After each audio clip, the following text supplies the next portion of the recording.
Hi, this is Crypto Ice. Today I want to talk about a financial tsunami which I believe is coming to beaches everywhere around the world. Not to be Mr. Doom and Gloom here, but I feel a responsibility to just be a voice of warning, really. For whatever reason, I feel it. So I feel like I want to explain the tsunami example and then how it applies to crypto and also the economy in general. Most of you know about the tsunami that happened in 2004 in Indonesia along the coastline. One of the most devastating things we have ever seen. Hundreds of thousands of people passing away. Estimates of like 230,000 people. Just to give you a little perspective, the World Trade Center, which was horrific, that was 3,000 people. This is 230,000. So just massive, right? Like these, the earthquake hit, and within 15 to 20 minutes, those first giant waves in the Indian Ocean hit a city of 300,000 people. And, there was no warnings. They just got pounded with those waves. And for those that survived, they still had to deal with, many of them had fishing as a way of living, and that was decimated as well. So kind of the thought was, well, what could have, in the aftermath of such a big deal, like what could have been done, right? There's no stopping the tsunami, but what could have prevented such a high loss of life? What was the warning signs?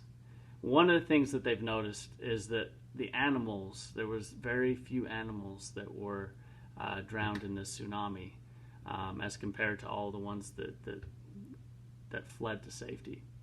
For example, the dogs. There was owners that tried to take their dogs to the beach on that day, and they absolutely refused to go, and they fled to the tops of the hills.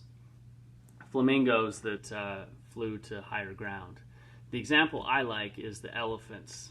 The elephants on the coastline actually fled to higher ground all the way from the coastline to like Sri Lanka and Thailand. Considerable distance. So what, these animals have these acute senses. Maybe they, kind of like a dog can hear a high pitched sound that we can as humans. Maybe they could hear the sound of the wave coming. Maybe they could feel the let's see, what is it? The tremors of the earthquake. Maybe even, a while before, if the elephants made it all the way to Sri Lanka and Thailand, maybe even before the earthquake hit, they were well on their way. So how do I compare that to crypto and the economy? Well, let's start with the negative side, and then we'll get to the positive side. The negative side is we are being fed a lot of hopium out there by this world. There's no other way to say it. The mainstream media, the Fed, everyone, everything's fine, V-shaped recovery here, everyone's going to go back to work, and we're going to be great. And you know what? I've lived long enough to know that, things don't always work out the way people in authority say, right? So, especially when you see the warning signs of a stock market that's being artificially propped up by the Fed, who's literally buying almost everything, right? And we see so many people on unemployment. We see businesses shutting down and going bankrupt. We see people on unemployment that are about to lose their unemployment bonus checks. So we're starting to see some momentum of things going negative, yet we're being told how great the economy is. It's just, doesn't match up in my opinion. So again, this is my perspective. And I think one of the reasons I wanted to become a YouTuber was just to be a voice of warning. If I feel like for whatever reason, I've been put in a place to see these things that are coming. And if I can be of some help to get people to get to higher ground and actually just be aware of the warning signs and pay attention to them. We have way too many people just on the beach, eating ice cream and having daiquiris with no concern in the world. Now, I'm all for having fun and enjoying your time in quarantine. I'm not about, but don't be oblivious to the warning signs and not preparing for the future, right? Let me give you 4 examples. Food storage. How many of you literally could live for months just by having food in your house to eat if the case may need be, This is not a sensational idea anymore. I know some people think, oh man, that's, people are overreacting. I don't think so. I think having enough food for you and your family for a considerable amount of time is just getting yourself to higher ground. Okay? Food, water, getting your financial situation in a better place. That if you were to lose a job, that you could still pay the bills, that you could still keep a roof over your head, right? You could still have a little extra cash to be able to do what you need to do. So that's the negative side, okay? The negative side is I feel like we have some suffering to go through as a world, and we've had things so good economically, on average here in the U.S. To speak of, that I think that we should keep our eyes on the warning signs.